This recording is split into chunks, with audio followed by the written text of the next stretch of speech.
Hey everyone, Georgie here with Ukraine Matters. The situation on the front line remains tense, where Ukrainians are struggling to hold some of the smaller settlements against the Russian assaults.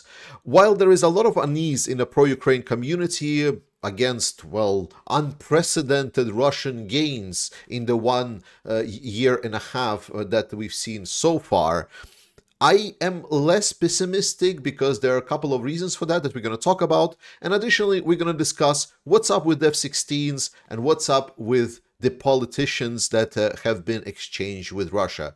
Grab yourself a snack, let's go. And we start with the situation overall. The overall situation that you should be following through. Now, I've always mentioned important directions, and they are still the same. The directions are here, where Russians are trying to reach the river. The direction is a little bit rough around the area of New York and Toretsk over here. The already constant problems is around Chasiv Yar over here. And the problem, the most main point of Russian attacks is the situation around the Pokrovsk direction, where Russia is continuously advancing along the railway line towards Ukrainian positions. And they want to reach Pokrovsk, which is like a big hub. If you can see the yellow roads that are going right over here, it's basically coming to the center. It's a very, very central position that Russians essentially want to capture. Now, let's talk about first things first. What is the unprecedented advancements that we have been talking about? And this was the advancement on the Pokrovsk direction. The advancement of Pokrovsk direction in the last month, where Ukrainians have been struggling because the deliveries of weapons that have been promised to them are not coming in large enough amounts, where despite Russians not succeeding around the Kharkiv area, they still required Ukrainians to send in some of the forces, and I was telling you that it would bring, not that Ukrainians will run out of the troops on the front line, but that the troops on the front line will get tired and get exhausted, and it's going to be problematic, and this is exactly what we're seeing. There is that problem. And finally, Russians in July had their most successful month in the last 1.5 years mostly, where they were able to capture, and you need to follow me through with this, 92 square kilometers of the area of the region of Donetsk. So the region of Donetsk, I will map it up for you. It's about here. I'm going to cover this with borders. I didn't really fully show it to you, but you get the point still. That's the region of Donetsk. Russia is controlling about, let's be very, very generous, let's say 70% of territory. They don't, but let's be generous and take the something. So I want you to follow with the calculations with me. So in total, the area of Donetsk, and I'm going to open Wikipedia here so you follow with me. Area of Donetsk. So I'm going to do it live for you. And we see that the area of Donetsk is 26,500 square kilometers. So now if we know that it's 26,500 square kilometers, if I can pull calculator off stream, so if we go 27,500 square kilometers, of which Ukraine controls 30%, if Russia controls 70%, so we multiply it by 0.3, we get 7,950. So let me put it here. So it's 7,950 square kilometers. That is Ukrainian controlled territory in this oblast specifically. Now, if Russia continuously will have the same success as it has in July, and it will have the same success every month, which it won't, but we're going to talk about it more. And then it would only take Russia 86 months to capture the area of Donetsk. Or put it more bluntly, 7.2 years. So what we need to understand, we often look at the situation that Ukraine finds itself in. And it feels for a lot of us that Russia and Ukraine are comparable armies, that these comparable armies are trying to fight each other and Ukrainians are just not pulling it through. The reality of it is, unfortunately, is that Russia is pulling immense resources, like incredible resources from their Soviet stockpiles. The amount of equipment that Russia can field is ludicrous. It's mind-boggling. They are losing thousands of vehicles, and yet they have thousands and thousands more. Now, I've explained a lot that they're running out of it, and they will, but the point is that it's been up to this moment here that they've been running out, and they still will be running out for a year more, and so on. But the point is that even with this overwhelming advantage with having a population that Putin can do almost anything with docile opposition, which we're going to again touch upon later on, with focusing all of their efforts at the moment where Ukraine was struggling the most, where Ukraine is really hard pressed to get help from allies because this is an election year and because MAGA wing of the Republican Party has been blocking aid for Ukraine. It's still just to get their primary objective that they claim, the Donetsk region, at the current super successful tempo, it is 7.2 years, and that's if they advance every month. So that's the first point that I wanted to make. Second point that I wanted to make to get a different perspective on the things is I want to switch the map from that map to I want to switch now to this map. Now this map is really nice because this map has been made by OSINTers, and I'm going to leave the link of description if you want to follow this map. And what this map has, actually, I thought it was a big secret, but someone showed me that actually people do it online. So there we go. There is this option over here that you can turn on fortifications.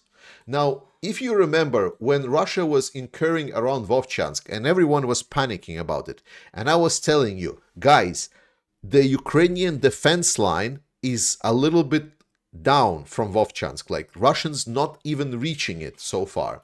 This map over here, it's public, so it's not really a big secret, and it's not a secret, so on. Russians did not even reach the main fortification line in their incursion in Vovchansk.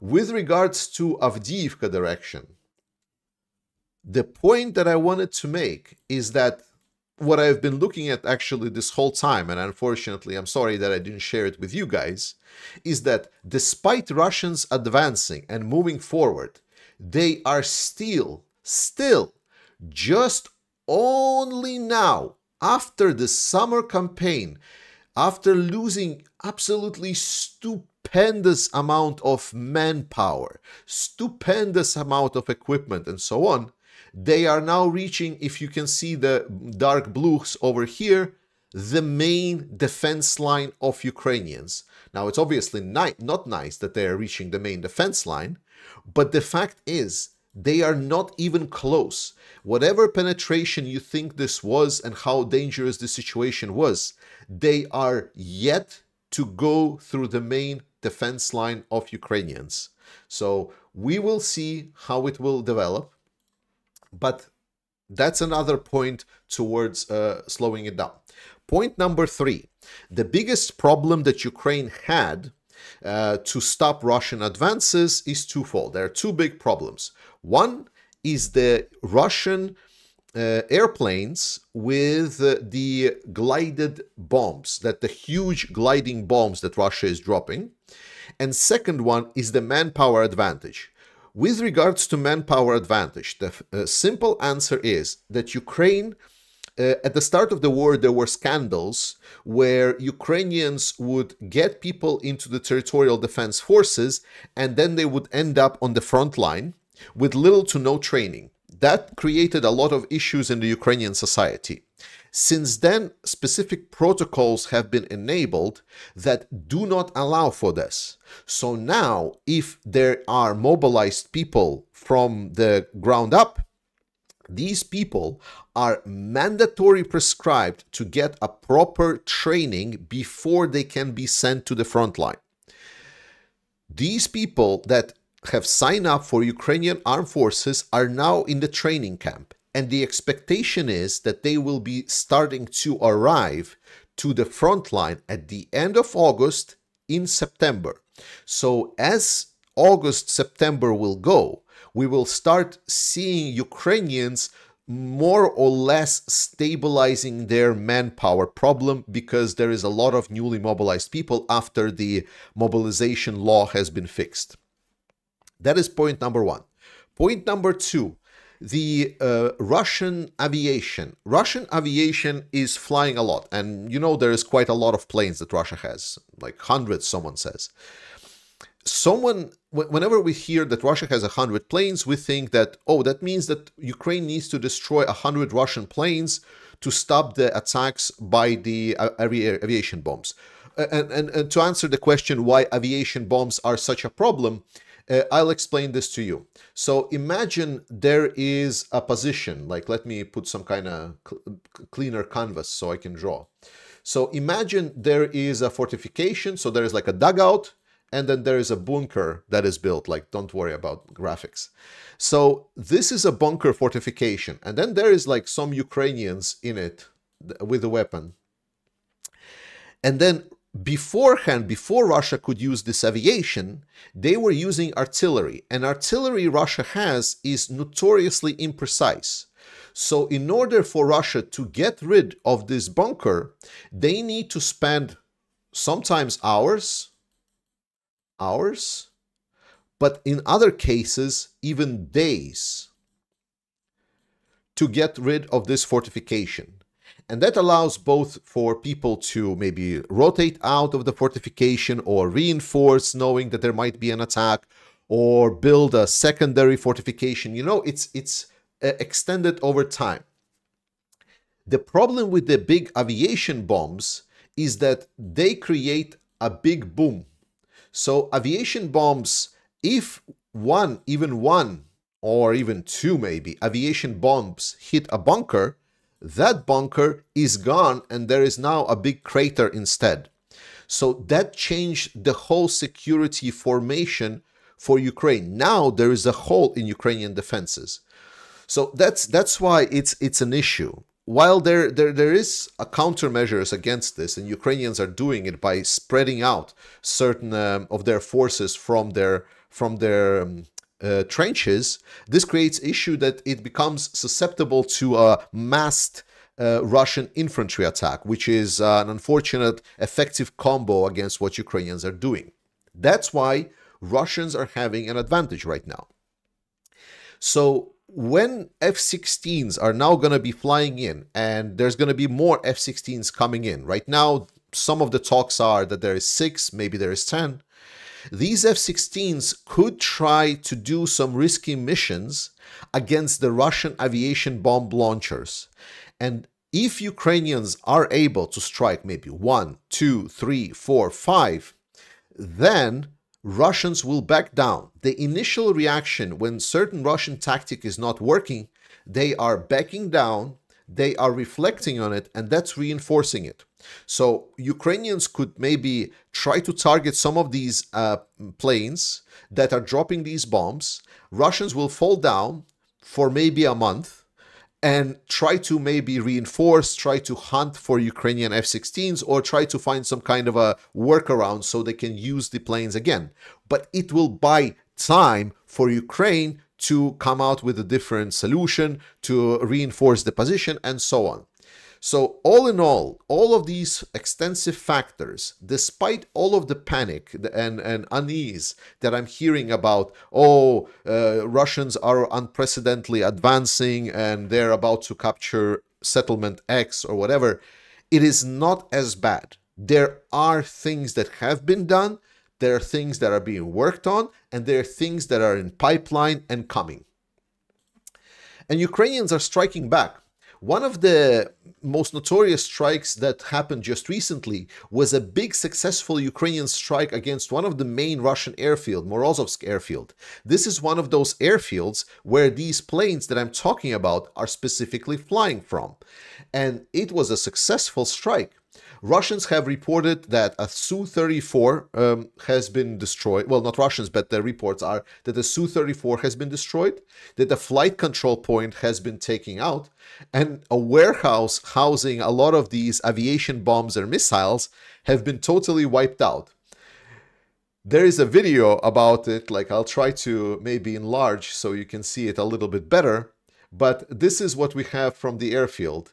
So at the top right of the airfield, you can see this was the location of where the storage of these ammunition bombs was. There is a picture of how it looks after it was liquidated. So there were buildings here. There are no buildings here anymore. So it was a very good strike, very precise, and there are many, many videos about how everything blows up.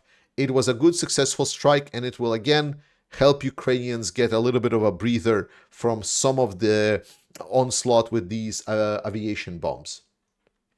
And F-16s have arrived to Ukraine now officially.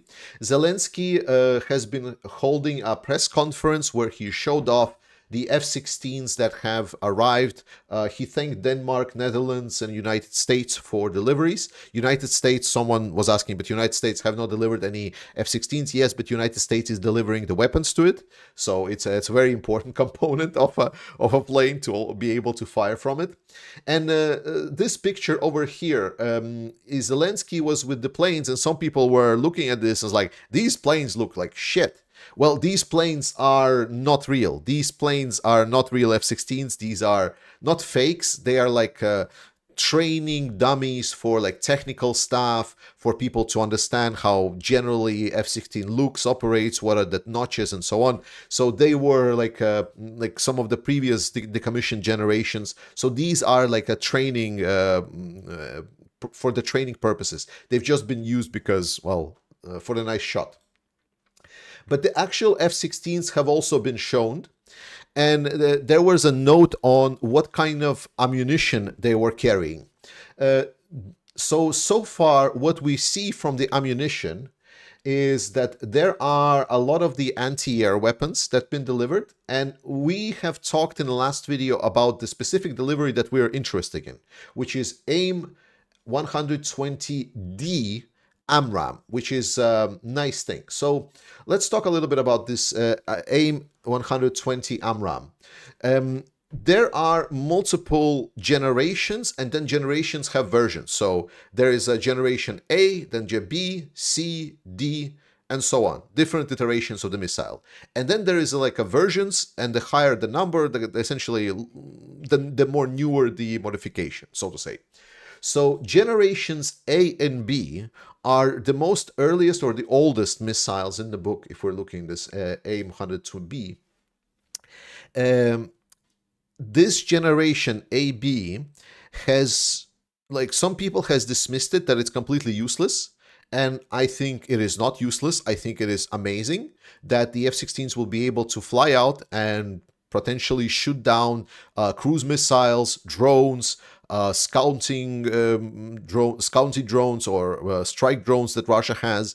So a lot of these older missiles can still find a lot of use. The interesting one is the AIM 120 C8, and C8 is like the newest one. Everyone was expecting that it's going to be C7, but it's going to be supposedly C8 that's going to be delivered by the autumn of this year, at least it's promised. And it has a range, at least speculate, the range of about 120 kilometers. With C8, Ukrainians will already be able to hunt for the Russian planes. It's going to be relatively risky, but it's possible. Moreover, the D variant that we were expecting, unfortunately, is not coming because it's not an export variant, though I think the situation is a little bit extreme, but we're going to talk a little bit more about this. Beyond that, what was noted is on the Ukrainian pilots, they've seen that Ukrainian pilots have some new types of HUD interface. It's not a full-blown HUD, that these devices allow Ukrainian pilots just to look specific direction, and they will always have their interface right before their eyes, so they will be able to see their missiles and so on. So that's very nice. The unfortunate thing that I've heard with regarding to interfaces and so on is that the AWACS planes that Ukraine right now is expecting to get from Sweden, that they've been promised 2 of them, they will not be using the NATO, I believe it was called Link 16, if not, correct me in the comments, the communications protocol that essentially is the most crucial thing, which takes data from all of the radars, all of the plane radars, missile radars, and combines it all together into one information system that is being shared around. So if someone else sees a target, you can see the target and so on. And apparently this is not going to be provided. So right now Ukraine is working together with Sweden and so on to try to get the either self-developed or adjusted system that will allow Ukraine to utilize this capability. Beyond that, there was an interesting discovery on one of the Ukrainian F-16 planes where there was noticing that this kind of barrel pylon that was located under the wing of the Ukrainian F-16. This pylon is a PIDS Plus system from developed in Israel. It's essentially creates like a semi-sphere behind an airplane in the back that detects missiles that are coming in from the back towards the plane. So essentially it will allow, it's an early warning system if the Russians are going to try to shut down the F-16s, which is very good upgrade to the planes. Then there was a note that a lot of these Danish F-16s are equipped with this searchlight mounted on the nose of the fuselage at the port side. So it's potentially, it means that there might be a requirement to fly in the night, which is not a crazy idea to think. And it is actually expected that F-16s will be flying at night mostly. Then there is also talks that potentially AIM-7 Sparrow will be delivered. It's an air-to-air system, again, very, very nice, and so on. And then to wrap up today's video, so let's talk about the freed Russian dissidents. So what happened is US did a prisoner exchange with Russia, and US made a good agreement where they got their own citizens. But then there was Mr. Scholz, and Mr. Scholz has insisted that Russian opposition, I cannot call them leaders because they're leading jack shit, but figures get released. So Scholz, because they had a nice, lucrative murderer that is doing terror acts in Europe on behalf of Putin, and probably will be doing again, they released Russian opposition figures. Now, why this is sad? Mostly sad. Like, a lot of people get really mad about the oppositions and what they're saying. And I think it's mostly sad because it shows that there is still this delusion that some kind of a Russian opposition or Russian different thought is representative of a Russian society or will be able to change the Russian society or something else. I say it because not a single Ukrainian has been released.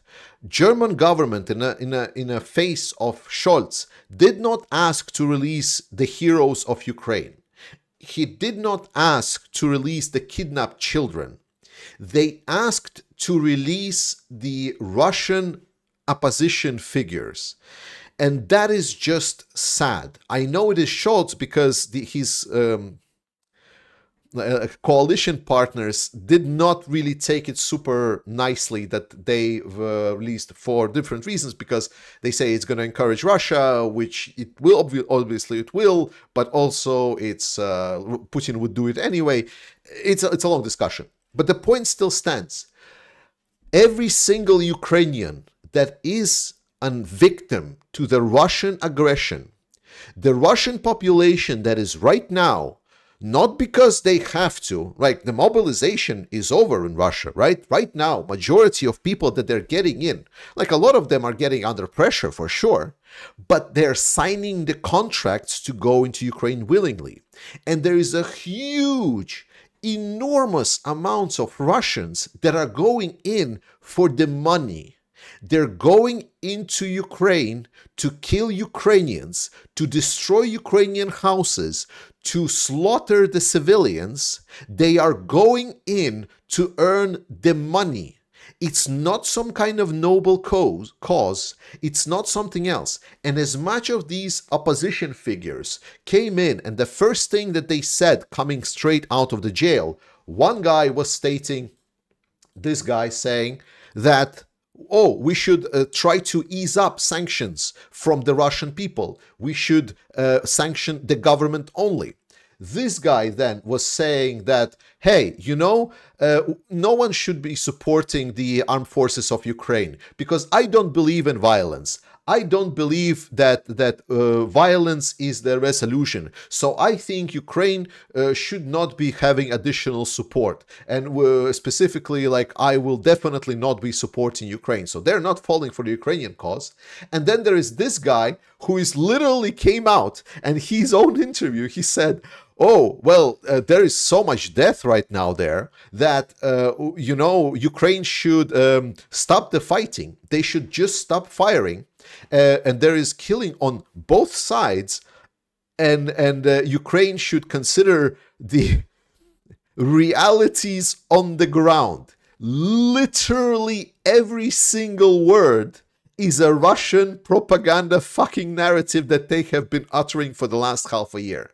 So when these three guys come in and then they start talking, and a lot of people are like, oh, how the Russian opposition is saying this, I was like, why are you fucking surprised? In any case, the only issue that I see with this is that it was Germany that lobbied to release these guys and not the Ukrainian heroes to be released from the Russian captivity.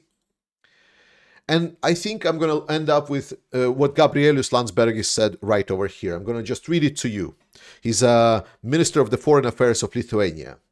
I would like to address the recurring question of those, quote-unquote, ordinary Russians who shouldn't be sanctioned. I hear talk of ordinary Russians' innocence, but then I see ordinary Russians murdering ordinary Ukrainians. I see ordinary Russian mother saying goodbye to the ordinary Russian sons and wishing them good luck with their ordinary Russian war crimes. I see ordinary Russians celebrating murder. I see ordinary Russian parents dressing up their ordinary Russian children in military uniforms and painting the letter Z on a cardboard tank costume. I see ordinary Russians coming together to make a huge Z formation in the town square. Ordinary Russia is sick. Healing will be a long and grueling process which can only start when Russia, not just Putin, is defeated. Without a defeat in Ukraine, Russia will just keep spreading. So about those unfair sanctions against ordinary Russians, well, anything which slows down Russia's total war machine will have ordinary Lithuanians' support. Whatever victory it takes, Slava Ukraini. I love you, Slava Ukraini indeed, and I'll see you next time.